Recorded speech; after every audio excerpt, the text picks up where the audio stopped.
Phone केलायस आत्ताचे जेवढे मोठे दिग्गज आत्ताच्या काळात कामासाठी डिरेक्टर्सना फोन केलेस? नाही, मी अजून फोन नाही केला की मी आता बरा आहे किंवा मला कामाची गरज आहे, मला काम द्या, असं म्हणून मी अजूनही कोणाला बोललेलो नाही आहे. याचं सिंपल कारण एवढं आहे की मला आत्ता सध्या कुटुंबाला माझी जास्त गरज आहे. कळलं का? मी जे म्हटलं की 2018 मध्ये मी कंप्लीट गेलो होतो, तेव्हा बायकोने संपूर्ण घर सांभाळलं इकॉनॉमिकली. ओके, तिने तिची कामं वाढवली, सगळं तिचं प्रस्थ जमा केलं. आज मुंबईमध्ये ती टॉपची डबिंग आर्टिस्ट आहे. 17 भाषा ती बोलते आणि 17 भाषा बोलणारी ती एकमेव मुंबईत, याची मला खात्री आहे. म्हणजे मला ज्या भाषांची नावं माहीत नाही त्या भाषांमध्ये ती डबिंग करते आणि तिने इकॉनॉमिकल सगळं सांभाळलं ना. सो आता मी अचानक तिला सांगू शकत नाही की आता मी 1.5 महिना बाहेर चाललोय. पूर्वी वडील होते, वडील 2016 मध्ये गेले. वडील होते तोपर्यंत मी 1.5 महिना 2 महिने बाहेर राहायचो सिनेमासाठी. एक बॅग ठेवली की दुसरी उचलायची, दुसऱ्या सिनेमाला जायचं. आता परिस्थिती तशी नाही आहे. आता घर आणि या सगळ्या गोष्टी सांभाळणं आहे, त्यामुळे मी फुल फ्लेश आता अजून उतरलेलो नाही आहे. मी करतोय सिनेमा, नाही असं नाही. 2-3 महिन्यातून एक सिनेमा वगैरे. माझी 2 फिल्म्स रिलीजला तयार आहेत, मी खोटं सांगत नाही. एप्रिलमध्ये मी सिनेमा शूट करतोय. ओके, आणि स्टेजशी पण थोडा बहुत मी आता कनेक्ट होणार आहे पुढच्या महिन्यापासून. सो अगदी थंड असं काही नाहीये, बऱ्यापैकी पोटापाण्यापुरतं चाललेलं आहे आणि पुढे पण चालू राहील. आता मी काही प्रश्न तुला असे घेणार आहे की जे थेट मनातून असतील. लोकांना हसवणारा विकास कधी मनातून तुटलाय का? तो विकास कोणी पाहिलाय का की त्या विकासला तुला दबून लोकांपासून लांब ठेवायला आवडतं, तुला तुझे एक्सप्रेशन सगळ्यांसमोर दाखवायला आवडत नाही, तो तुटलेला विकास? हो हो, बऱ्याच वेळा तुटलोय मी.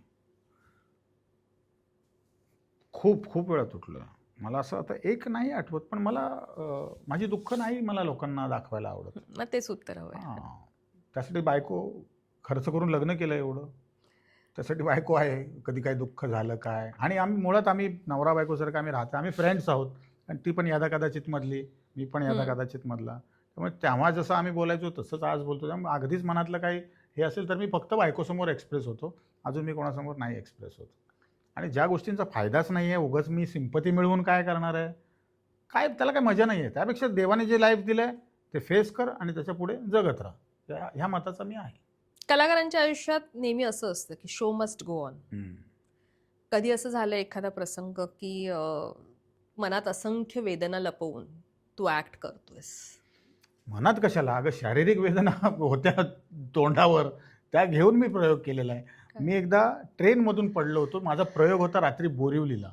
त्या नाटकाचं नाव होतं आमचं सगळं 7 मजली. ओके, अष्टविनायक प्रोडक्शनचं ते नाटक होतं. मी राहायला तेव्हा होतो माहीम पोलीस कॉलनी. मी ट्रेनमधून पडलो होतो प्रयोगाच्या 2 तास आधी. ओके, मी बेशुद्ध सुद्धा झालो, मला टाके पडले, ते 8 टाके पडले आणि घरी येऊन पडलो. आणि मग संतोषला आणि त्या मॅनेजर आमचे संदीप विचार यांना कळलं की हा काय आज प्रयोग करू शकत नाही. तरी पण ते आले माझ्याकडे आणि मला बोलले की तू अजिबात नाही प्रयोग करू शकत का? म्हटलं मी लाख करेन, घरातल्यांनी सोडलं पाहिजे ना. तेव्हा काय मॅरिड वगैरे नव्हतो, आई वडील सगळे होते तेव्हा, आणि बहिणी होत्या, माझ्या 2 मोठ्या बहिणी होत्या. तर म्हटलं मी फक्त घरी सांगितलं की मी फक्त ना तिथे जाऊन येतो प्रयोगाला. कारण प्रेक्षकांसमोर जाऊन सांगावं लागेल, दाखवावं लागेल त्यांना की असं असं झालेलं आहे म्हणून. तर मी त्यांना म्हटलं चला. मग बाय रोड त्यांनी नाही, फर्स्ट क्लासने नेलं मला थेट ठाकरे हॉलला, माहीम टू बोरिवली ठाकरे हॉल, आणि प्रबोधनकार ठाकरे हॉलला. आणि काय विकास, काय नाही म्हटलं, कपडे ते प्रयोग करायचा आहे. आणि मी प्रयोग केला अख्खा. मला खूप दुखत होतं तेव्हा. आणि घरी मी तोपर्यंत कळलं नाही, खूप वर्षानंतर घरच्यांना सांगितलं की मी तो प्रयोग करून नाही, प्रचंड काय विचार त्याला काय. तो त्या शारीरिक वेदना घेऊन मी केलेली आहेत कामं. आणि मानसिक वेदना म्हणशील तर हे प्रत्येक कलाकाराला कुठे ना कुठे काही ना काही वेगवेगळ्या गोष्टींमध्ये असतं. पण जेव्हा तुम्ही रंगमंचावर जाता, तुम्ही कॅमेरासमोर जाता, तेव्हा तुम्ही तुमचे नसता.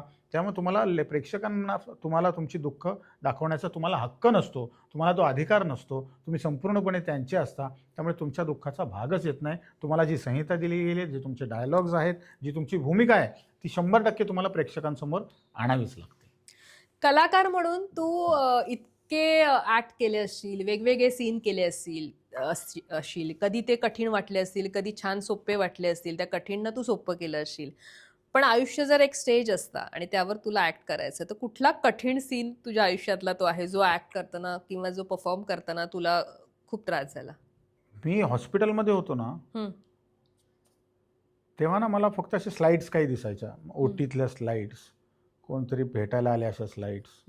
आणि मी मनाशी बांधून चाललो होतो की आता मी संपलो, आता मी गेलो. तर तुला कळत होतं? मला काही म्हणजे विशेष नाही, अंधूक. सांगतो ना स्लाइड्स अशा नुसत्या हम्म. बरेच दिवस त्या स्लाइड्सच फिरत होत्या आणि मला वाटलं की मी गेलोय म्हणून. आणि म्हटलं आता माझ्या कुटुंबाचं काय, माझ्या कुटुंबाचं काय. मी आत्ता नाही तर मी 4 दिवसांनी तरी जाईनच. पण माझा मुलगा तेव्हा 8 महिन्याचा होता, फक्त 8 महिन्याचा.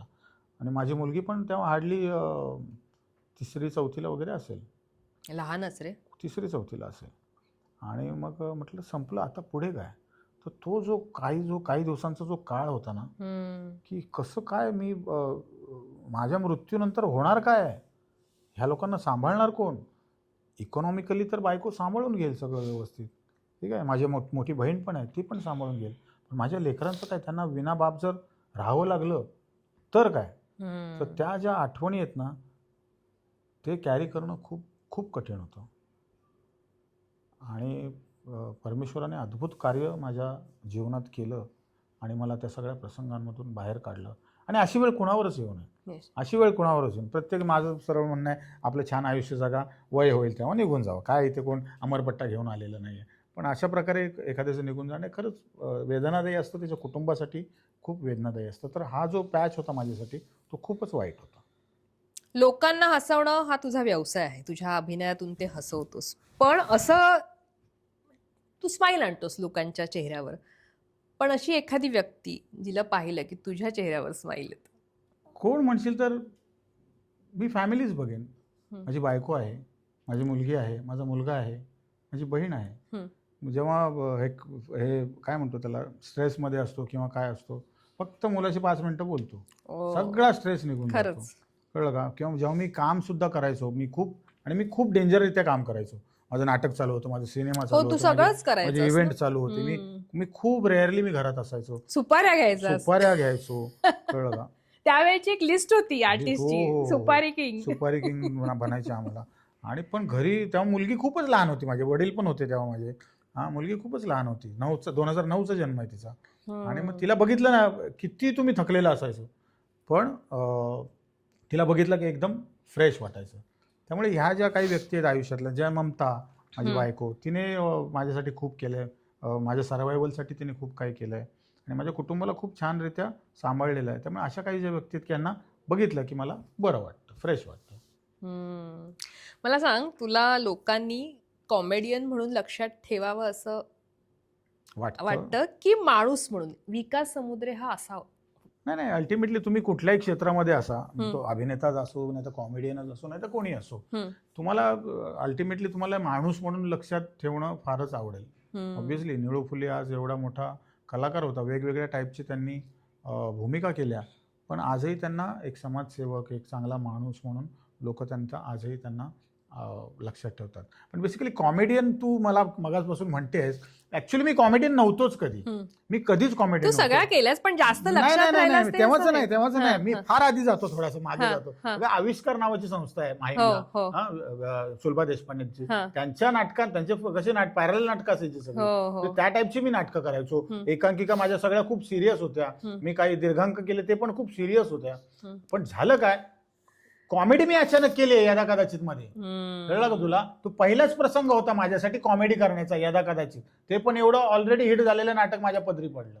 कळलं का. त्यामुळे कॉमेडी माझ्याकडे येत गेलं. नाटक पहिलं, यदा कदाचित. किंवा लोकांची जी पसंती लोक तुम्हाला देईल ते जास्त स्टॅम्प आपोआप तुमच्यावर पडतो. जर तुम्ही कॉमेडी करताना तर तुमच्यात अचानक स्टॅम्प पडतो. तेच तुम्ही एखादी सिरियसचा स्टॅम्प कधी. तुला माहितीये का, आता जे मेन लीड करतात ते पण आता इकडे घुसायला लागलेत कॉमेडीच्या याच्यात, ज्याच्यात ते जास्तीत जास्त त्यांना माहिती नाही इथे जास्त कारण 25-30 वर्ष टीव्ही मालिका करून त्या कलाकाराचं नावच माहिती नसतं, त्या पात्रानुसार त्याला ओळखतात. तेच रियालिटी शो मध्ये फरक असा आहे की तुम्हाला लोक नावाने ओळखतात, एका मालिकेत सुद्धा तुम्हाला ओळखतात आणि ते आयुष्यभर लक्षात राहतात. सो हा फरक आहे. त्यामुळे लोकांना नावं यावं असतं, त्यामुळे ते मग इथे हळूहळू घुसतात. पण येऊन काय फायदा नाही, ते परत जातात मागच्या दाराने, कारण इथे तग धरणं फार कठीण असतं. पण तुला तेच विनोदी अभिनेता म्हणून लोकांनी लक्षात ठेवलेलं जास्त आवडेल कम्पेअर टू माणूस? नाही, असं कसं. मला माणूस म्हणून लोकांनी लक्षात ठेवावं असंच मला वाटतं.